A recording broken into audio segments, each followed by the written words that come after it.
ये नको नको, थांब थांब थांब। आई शपथ, कौन आई थी? जय हो। तो आज के शो में हाजिर है। तो आज है तंगड़ी तोड़ एक्सरसाइज। तो हमने आज किया स्क्वाट्स के 3 सेट्स, लेग प्रेस के 3-3 सेट्स, लेग एक्सटेंशन और लेग कर्ल के 3-3 सेट्स। ह्या एक्सरसाइजला तर असल्या पिंढऱ्या धरत्यात म्हणजे काय। आज होता पाटलांचा बॅकचा एक्सरसाइज। पाटलांच्या पाठीवर गवारेडा फुलपाखरू एकदमच आलेली बघा। तो वाजता मेरा ऑफिस। कसला वेळ झाला आणि याला कसलं काय याला काय माहिती।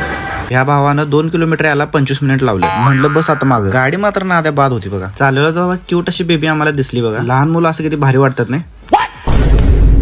तिथनं पोहोचलो आम्ही ऑफिस जवळ। म्हणलं पाणीपुरी खायचं, दाबून जिम करायचं आणि असलं खायचं म्हणजे ढेरी येणार। नंतर ऑफिसचं काम संपवलं आणि घेतला ब्रेक आणि गेलो जेवायला। ते प्रत्येक ग्रुप मध्ये असते ना, सगळे नॉनव्हेज खाणार आणि एक व्हेज खाणार हेच बघा। तर आमच्या मागे रील स्टार आणि युट्यूबर बसलेली, तर आम्हालाच माहित नव्हतं। नंतर आमचा लक्ष गेला आणि त्यांचा पण लक्ष गेला। या मॅडम कशी बघतायत बघा। तर आम्हाला पण लय वेळ झालता आणि फोटो पण काढायचं होतं। तर त्या होत्या सायली सोनुले मॅडम, का आम्हाला शिलाच्या शो मध्ये तुम्ही तर ओळखतच असशील। ब्रेक संपवला, काम केलं, नंतर गेलो कॉफी प्यायला। फ्रॉथरनं मिक्स केलं तर लय भारी लागतंय। तो आज कोल्ड मिल्क नाही येतात, तो हॉट मिल्क से काम चलाना पडा हमें। तर कॉफी पिली आणि लॉग आउट केलं। तर चला भेटू नेक्स्ट व्हिडिओ मध्ये। राम राम।